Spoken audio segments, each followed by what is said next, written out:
are two ways, actually two different routes to get your license here in Canada. After you're done brushing, it's important to not ignore your tongue because your tongue tends to develop a coating on it. When should parents start brushing their kids' teeth? Oral health care is something that should begin from birth. What parents do is they put the pacifier in their own mouths to kind of wash it and then they give it to the child to use it. It's important to have those regular checkups even if the parents don't spot anything wrong. Today we have a very special guest on our show, Dr. Aanchal Khurana, who was a gum specialist in India, and today she is a practicing dentist in Canada and owns her own clinic, Saga Smiles Dental in Mississauga. In today's episode, she's going to be talking about all the dental health related issues and questions about kids and adults. We'll also be discussing common questions such as when should parents start brushing their kids' teeth, whether or not they should use toothpaste, and if yes, then when should they start using it, the impact of pacifiers on kids' oral health, and does breastfeeding prevent any dental cavities? She'll also be talking about her journey from India to Canada. So any immigrants who are in the dental field would find this episode truly inspiring and interesting. Welcome to the Modern Sakhi podcasts. We are your hosts, Sunaina and Neha. Welcome, Dr. Aanchal Khurana. We are really happy to have you on our show. Thank you guys for having me here. And congratulations on your own practice and getting through all of it and becoming a practicing dentist here in Canada. It's a big deal. Thank you so much, guys. It is for sure. So before we get into all the details and the questions related to dentistry, we'd like to know a little bit about your background. So tell us about where were you born, raised, and what did you do in India, and how did you move to Canada? So I was raised in Bombay all my life, and then I went to Pune for my graduation. That's where I did my BDS from. And then I did my postgrad from Jaipur. I was there for 3 years and got married, moved to Delhi. My husband is from Delhi, so lived there for about a year and then moved to Canada. Wow. So you were practicing back in Delhi as well, right? Yes, I practiced in Bombay and Delhi. Oh, amazing. Yeah. Amazing. And when did you come to Canada? So we came to Canada in 2018, and and we started with our exams directly. We actually prepared for our first exam in India, and we came here and gave the exams, and that's how we started the process. Then we realized it's not that easy, and then I had to take classes here and give my exams. So started in 2018, and it took me a longer time as compared to my husband. I finished my licensing only last year. So And for the viewers who are dentists, they would like to know, how many exams are there and how long does it actually take for each exam, and how it will be beneficial for them to know how they can come here and what coachings they can start up with. What do you recommend? Right. So there are two ways, actually two different routes to get your license here in Canada. And the first one is like a direct licensing program. So you come here, the first exam is common. You give the first exam, and that's a theory multi-choice question exam that you have to give. And so that's the first exam you give, and based on the score of that exam, you can either try applying for dental schools and get admission, repeat half your course and get your degree, or the direct licensing way, which is you give the first exam, which was the multiple choice question exam, and then you give the second exam, which is a clinical judgment exam in which you interpret x-rays, do some treatment planning, diagnosis, and the third being a skill-based exam, which is a more practical-based exam. And then you also have a fourth exam, which is common for all. Either you go to school or you do the direct licensing. It's the board exam. Everyone has to give it. Oh, wow. So in total, 4 exams. 4 exams, if you choose the direct licensing route. Okay. And is this something, like you mentioned, you had joined some classes for this. So are there any options where people can study by themselves and give the exams? Or what would you recommend going for classes and getting coached in that way? I would highly recommend joining classes because it's difficult to know what to expect in those exams. The exams, they follow a set pattern. So if you have like a lot of people who take the classes and then give the exams, they will definitely have an edge over you if you didn't go to those classes. So yeah, I think it's a must to take classes. And also wanted to know, like, because both of you were dentists, definitely it's going to be so tough because of all the expenses that these exams are so expensive. And so what would you recommend if a couple is coming, both of them are dentists? Do you recommend both of them doing side by side together, or like should one do it first and then one take break and then the other should start? Well, it depends on like every family is different, and their financial backing is different, but it does get tough on you and your pockets. It's not an easy, or it's not a cheap exam. It's not a cheap process. So, and especially for when you're closer to the exam, you have to sit at home and practice or study. You can't be working and giving exams both at the same time. So depending on your financial situation at home, either go one by one, or if you can afford it, then why waste time? Then might as well both of you get into the process together. So we had asked a lot of our viewers on Instagram to send in their questions regarding dental health, whether it's for adults or children. And the most common question that we got was that when should parents start brushing their kids' teeth? And this is especially important for first-time parents because there's a lot of misconceptions out there. So we'd like to know from you. Right. So oral health care is something that should begin from birth.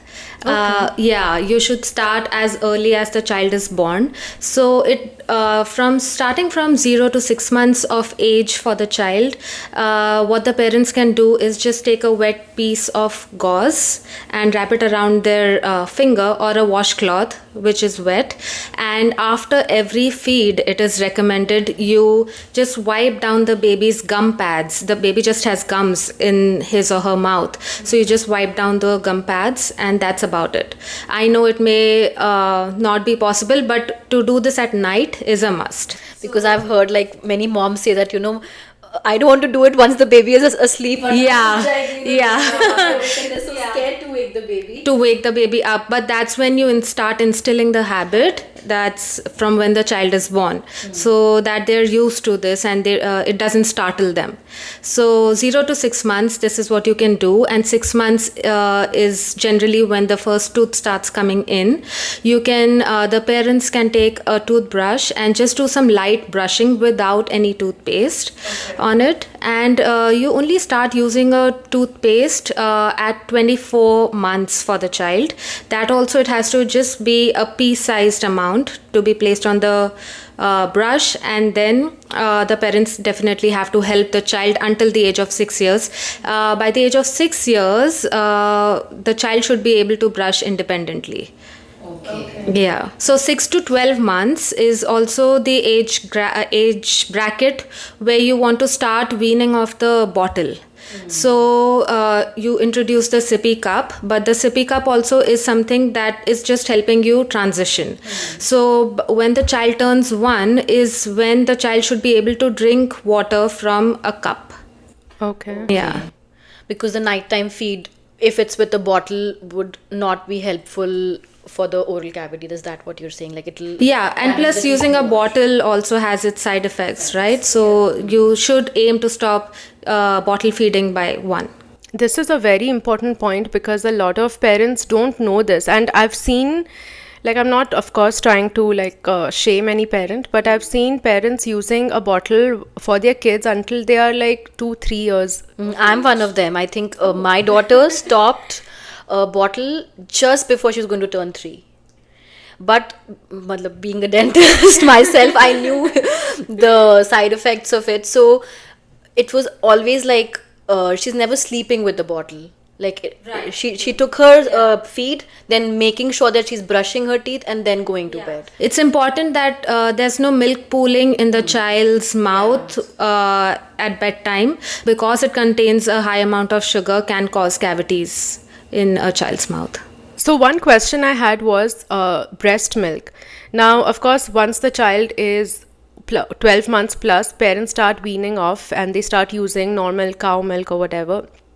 So what about breast milk? Like if let's say a mom has pumped milk into a bottle, and if she gives it to a child, and how would that differ from cow milk in terms of, causing cavity in a child's mouth? It's a myth that breast milk avoids cavities. Oh. Yeah, but in fact, what studies have shown is that after the age of 12 months, if a mother is breastfeeding the child is actually at a higher risk of getting cavities. This is actually because if the child is so used to breastfeeding, what the child will do after the age of 1 without waking up the mother will manage to feed by himself or herself. And so the mother's not even awake to clean up the mouth before the child goes to sleep. So this is something we should make the patients aware of, that even breastfeeding is I'm not trying to discourage breastfeeding. It does have its advantages, but after the age of 1 you should not be breastfeeding, especially at night time. And if you do, then the best thing would be to clean up the gums with that finger and The gums and the teeth, because by 1 the child also has teeth. Yeah. So one personal question I had, because both my kids, they had, like you mentioned, usually kids start erupting teeth around 6 months of age. Both my kids did not have any teeth till they on their first birthday, basically. So a lot of people were telling me that why don't they have teeth yet? And a lot of my friends who had babies, they started having teeth around 6 months, or between 6 and 12 months. And I was not really worried because they were feeding well, eating well, hitting their milestones and everything. But once people started asking me questions, it started to worry me, hope I'm not overlooking something. And then जब मैंने ये सोचा कि चलो maybe I should go see a dentist, that's when the first tooth erupted, which was around 13 months of age. And they've not had any dental issues or anything, but what advice will you give parents whose children don't have teeth erupting when they are infants? Do they need to do something? Do they need to visit a dentist, or can they just wait it out and let the natural process happen on its own? So I know these milestones put a lot of pressure on parents, especially new parents, but each child is different. It is normal to have some amount of delay, but that also brings me to an important point, that when should a child have his or her first visit? So the first visit to a dentist should be either when the first tooth erupts or the child's first birthday, whichever comes first. So by the age of 1, the child should have already been to a dentist. That helps the child take out that fear from, the fear of unknown from his mind, which is this new environment I am in. And especially I've seen with parents, they actually use it as a negative reinforcement. Oh, if you eat candies, I'll take you to the dentist will give you an injection in the mouth. So it's not the child's fault. By the time the child comes, sits on a chair, he's already petrified that what's going to happen to me, what wrong did I do that I'm being punished to be here. Yeah. Which is a very wrong approach to start with. So to introduce your child to a dental office environment early on in life helps to alleviate that fear, which is very important. So in this case, if she was worried and if she had gotten her child at that age. Exactly, and the dentist had a look, or the dentist if didn't find anything wrong, it's fine. Even the parents are reassured that we can wait it out. Regular checkups are important right from the start. That is why we begin. I insist on parents bringing their children early in, because what studies have also shown is that poor oral health, if it's present from childhood, it carries on to adult life, because that's the habit you are instilling in the child's rooting. Yeah, that the oral hygiene takes a back seat. So that remains the case throughout that person's life. Coming to another question which another viewer had sent, they have this misconception, I feel, that if it's the baby tooth, it's okay if it gets cavities because they're going to get the adult teeth any which way once they're older. So what are your thoughts on that? No, you're right. Like a lot of parents, they come to me and they're like, there was this one office where I work here where I saw a lot of child patients. So many of them would be like, ye to gir hi jayega dant, or this tooth is about to fall. See, of course, if the tooth is very, very wiggly, that's a call that the dentist will take once they see the child, right? If the tooth is very wiggly, if it's just about to fall off, then we might not even do anything.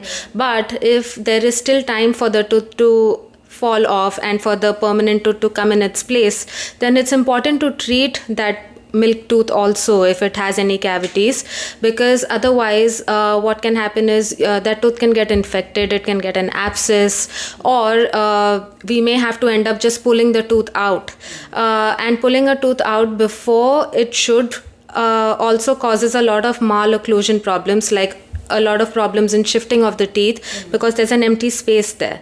So that creates problem for the permanent tooth to come in. And also the infection from the milk tooth can go to the permanent tooth also. It just affects the quality of life of the child basically. So it's important to get the milk teeth treated as well. And can the infection spread? Let's say one tooth had cavity and they did not do something, but maybe it fell off. Can that infection spread to other teeth? Yes, it can. The bacterial load in the mouth also plays an important role. It can spread. Okay. Yeah. So one more question I had, personal question which I'm sure a lot of viewers might have as well, that you mentioned that 24 months is the age where you should start using a toothpaste for kids.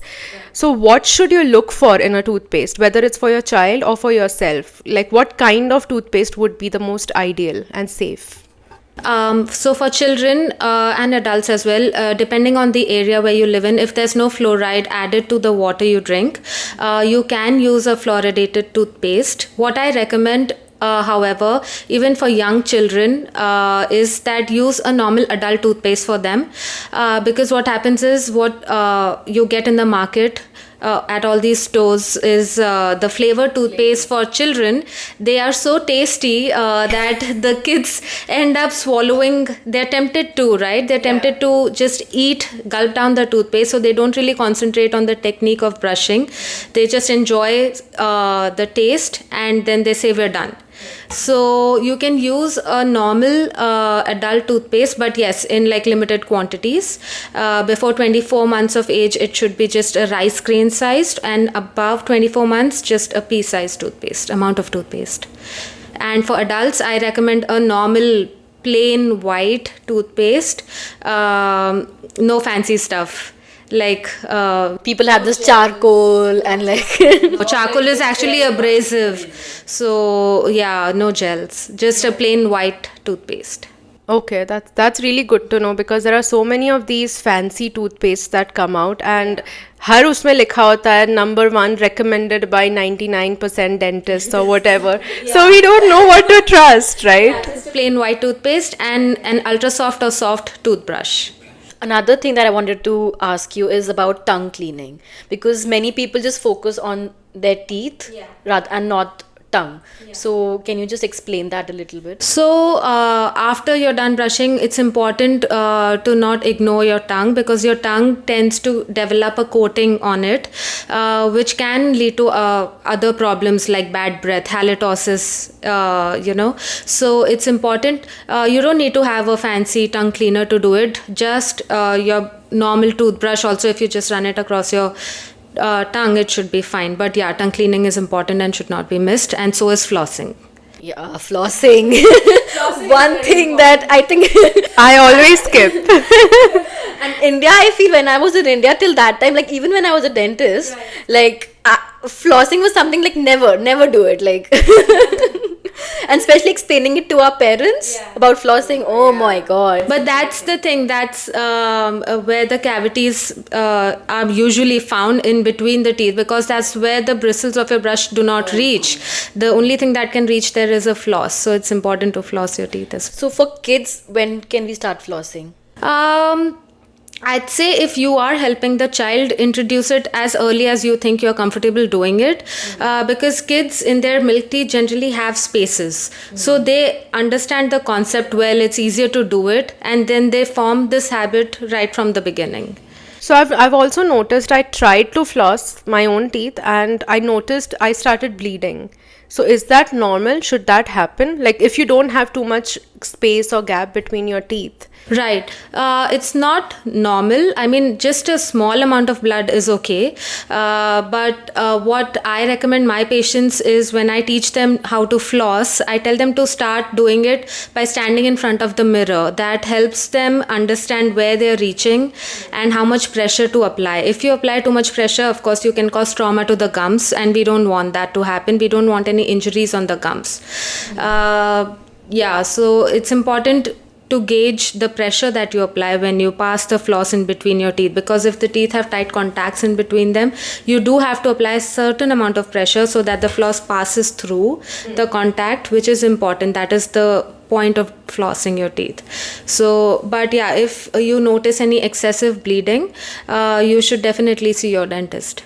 It could be an underlying gum problem, right? Okay, so coming to another misconception, or like a big question, like a taboo question, I think, especially in India, is whether a child should be given a pacifier or not. So pacifiers, I think it's like choosing the necessary evil.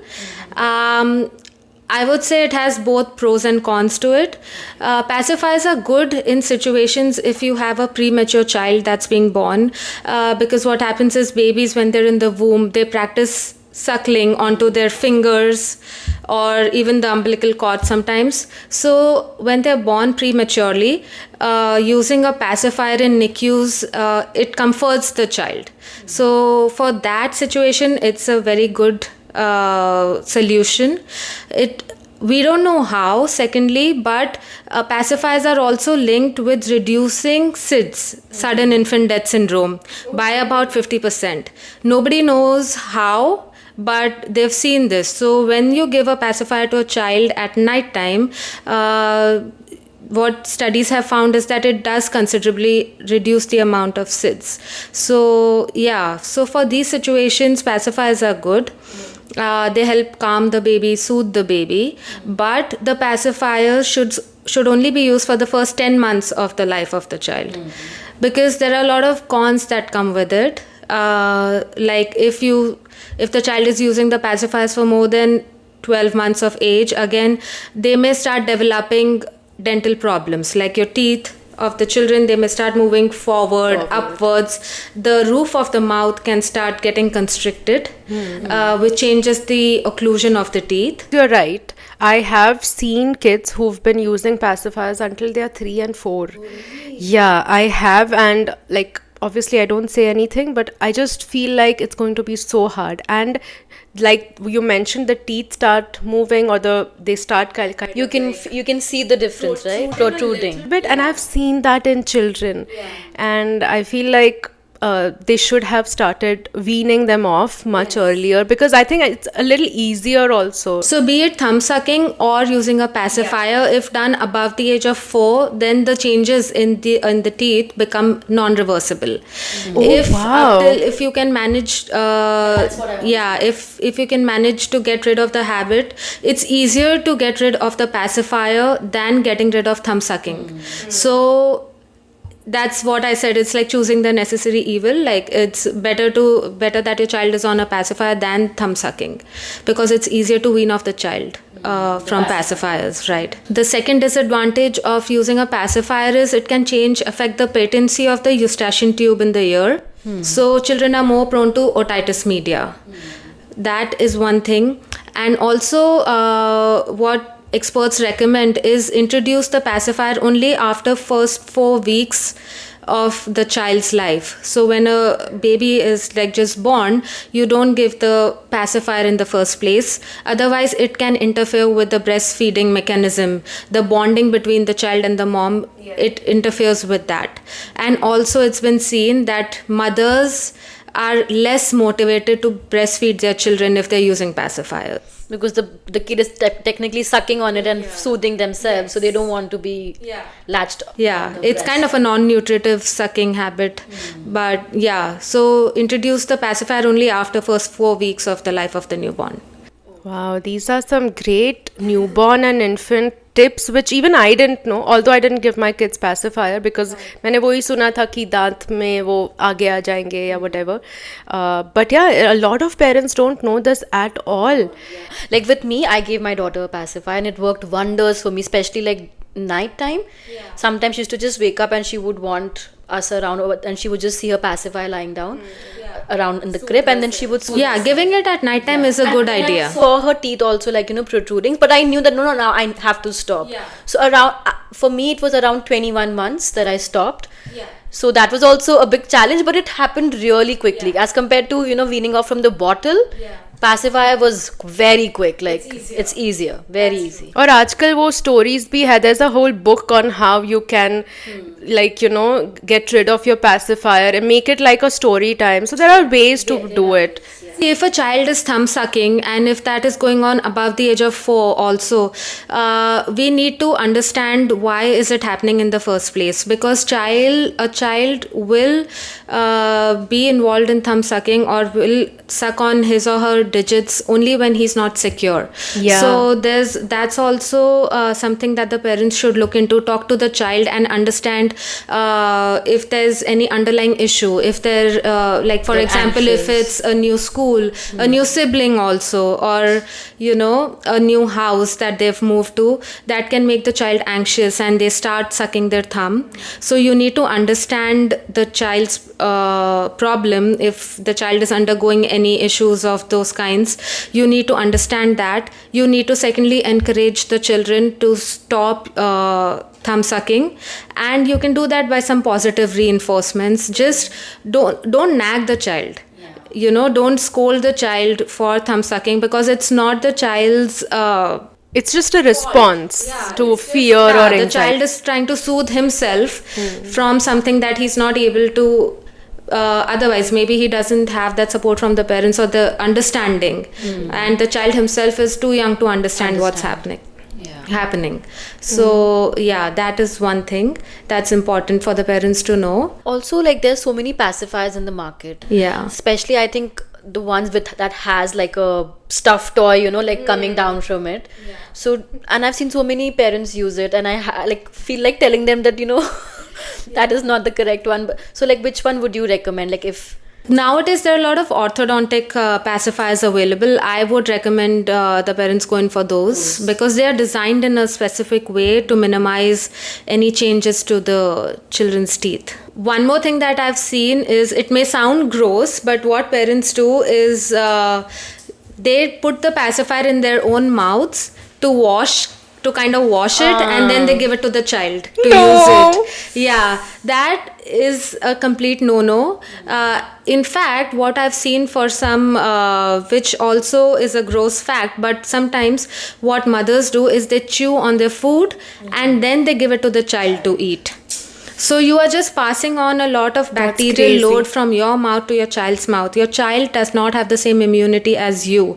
So the bacteria that may not cause any cavities in your mouth, because you have a strong immune system, it won't be the same case in your child.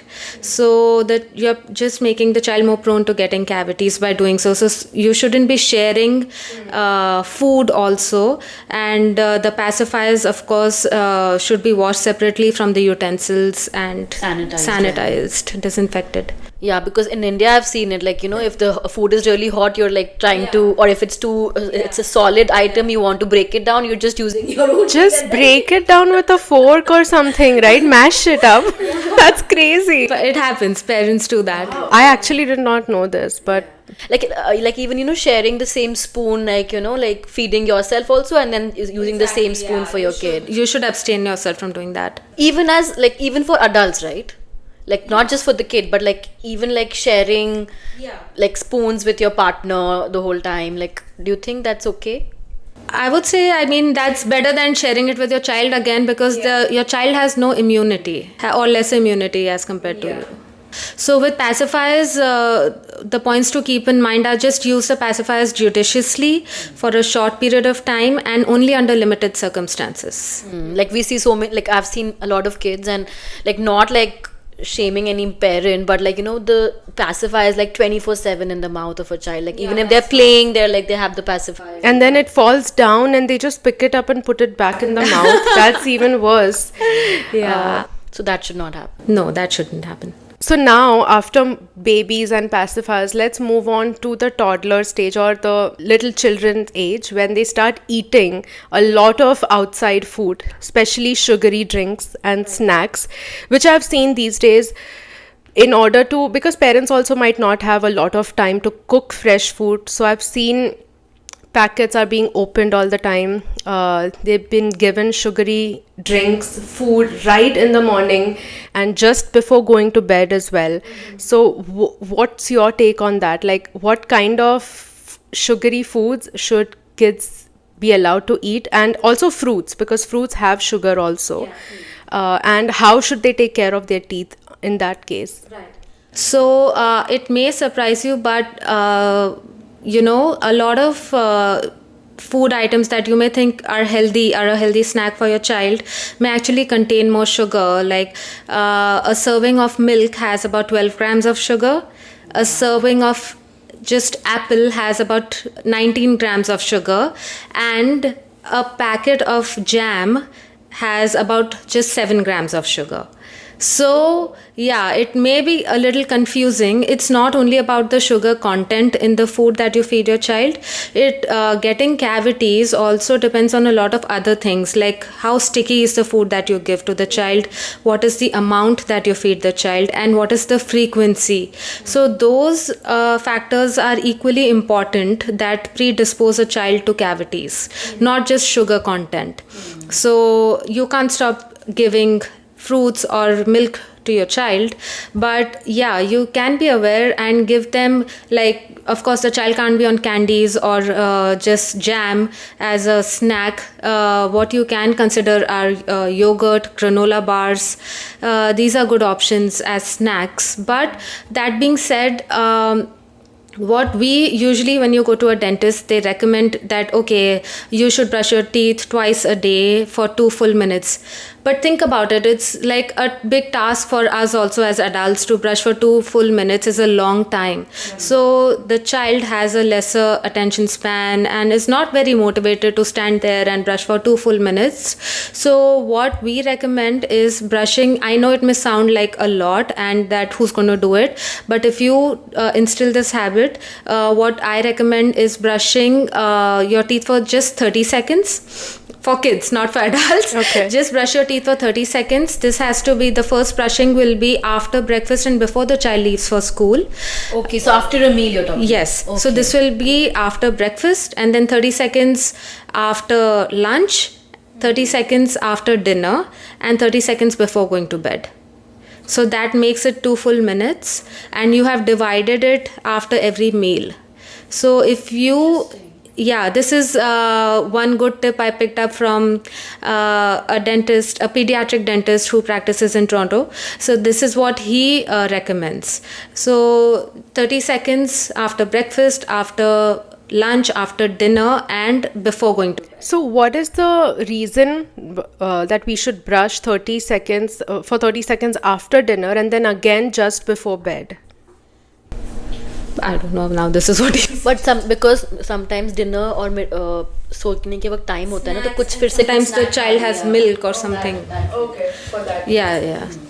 So you're recommending this so that whatever they've eaten is just cleaned off from their teeth, right? Exactly, especially nighttime brushing is more important than morning brushing, because throughout the day you're munching on something or the other. So nighttime brushing is more important. Correct. And flossing. And for adults, should they be brushing like in the day also after, like, let's say lunch? Is it recommended to clean your teeth right after that? Yeah, I would like to say yes to that, but no one's going to do it. But at least like rinse your mouth.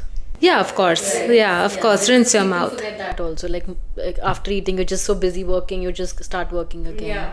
Yeah. So that might help.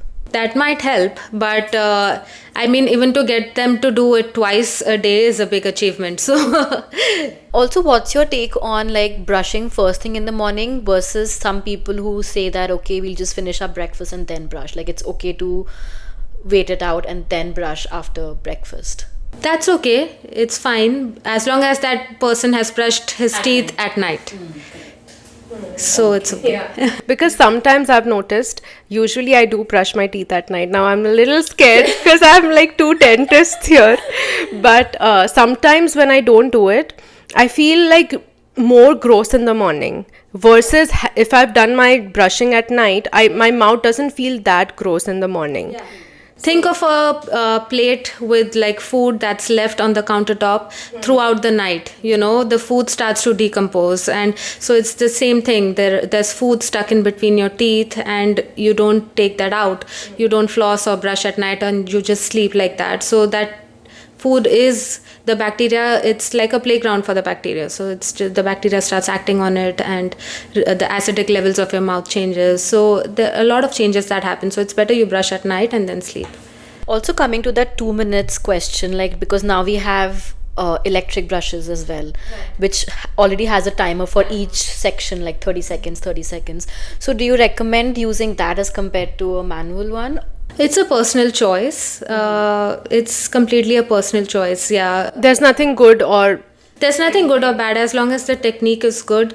You can use anything. It's fine. Because I recently got an electric brush from my daughter, and I think she is enjoying that more as compared to the manual one. And like she's also understanding for a longer time. I noticed it for myself as well. When I was using the manual one, I was like I timed it and I'm like, okay, this is a difference between electric and manual, because I was quickly brushing, especially if you're like in a rush in the morning. But with the manual, because I know it has to stop on its own, so okay, I'm like, okay, it's taking so much time. So even if you're using a manual toothbrush, what I recommend is to have a stopwatch or a timer there in the washroom so that you know for how long you've brushed. One last question about this before we move on to some other topic is that how often should people change their brushes? Because that is also, like, I've seen people using like the same brush 6 months. a year, and I'm like, I would say every 3 months. 3 months. Yeah, you should change your brush every 3 months. Or if you've fallen ill, change your brush. Okay. Like if you've had a flu or something, change your brush. And store your brush in a place which gets a lot of sunlight. That helps to also to disinfect the brush. And like it should be covered, right? Again, that's a controversial topic. Yeah. Okay. yeah, that's good to know that. One thing I did not know, ki even if you're sick, right after that, changing your toothbrush, because that makes total sense, right? Maybe all the germs, bacteria would be living in that brush. Okay, so like now, because you're owning a clinic here and you have a lot of patients coming in and you've practiced for like 2 years here now. So what are the most common dental issues that you see here in Canada? So amongst kids are cavities, and that is because the parents are not aware.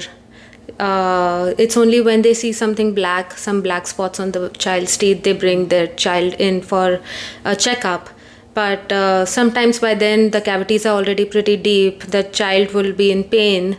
So it's important to have those regular checkups, even if the parents don't spot anything wrong in their children's teeth. With adults, I would say is gum disease. So gum diseases are they're a silent disease. So you won't even notice, and you have, like, there's so many patients, I tell them, okay, you have gingivitis or you have periodontitis, but they'll be like, but I don't have any symptoms for it. What are the symptoms for it? So they go missed, they go undiagnosed many times. So these are the two things, that I encounter the most.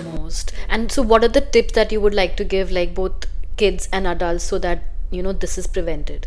Yeah, just regular checkups every 6 months are important, because these are things that can be prevented or treated on an earlier stage. It saves time and money both. So if you wait it out, if you have to then suffer with pain, and then the treatment is also more extensive. So regular checkups are very. The toothache is so bad. It's so painful, my God. But one good thing over here is that schools have that dental screening every year. So at least if parents don't take the kids to a dentist, at least the school does it for them, which is a good initiative. Okay, Dr. Aanchal Khurana, this was a wonderful episode. Lots of information, जो मुझे खुद भी नहीं पता था. So I'm sure our viewers will benefit a lot. Me too, like because she's been practicing, so she knows a lot more, and I'm like, okay. For sure. So before we wrap up, just one last question, that you've worked here as an associate and now you have your own practice. So what are the pros and cons of both? Well, a friend of mine had asked me the same question, and what I told her was, working as an associate is like not being married and you're at your mom's house and you have other people doing all the things for you, and you just go in, you do your job, and you're back home. But if you are a practice owner, it's like being married and running the show alone with your partner. That is such a great way of putting it. Yeah, that's what I felt the difference was. Yeah. Because once you have your office, you have a lot of things to look into. It's like, how do you retain your staff, manage the admin work, retain the doctors, make sure you have all the supplies in your office. So things like that, all that falls on your shoulders. It's like business and your professional life together. Yeah, that being said, it is a dream for every dentist to have his or her own office. So and especially being an immigrant dentist, when I was offered this opportunity, it means a lot to have your own office, because then you set it up according to yourself, right? You order the things that you want to use. The supplies are according to you. The staff is what you would like it to be. The office environment is how you create it. So all those things are something that you do it yourself, and it's just like a dream that we all dream of when we start dental school. It's like a baby, right? It's your own baby. It's completely like a Yeah. So all of you who don't know, I'm again telling you, she has her own clinic in Mississauga called Saga Smiles Dental. I had taken my daughter for a first visit there only, and highly recommend it. So We'll put all the information about Dr. Aanchal and her clinic in the description. So if you have any questions, you can feel free to visit her clinic and she'll be more than happy to assist you. thank you so much, Dr. Aanchal, for being here. Thank you for having me. It was a great time. Thank you for educating us and our audience, and thank you so much for your time. Thank you so much. If you've been enjoying our episode so far, please do subscribe to our channel, like this video, comment and share this with all your friends and family, because this is very valuable information that I'm sure every one of us can benefit from. Your feedback will help us bring out more informative and fun and entertaining episodes for you. Till then, keep watching.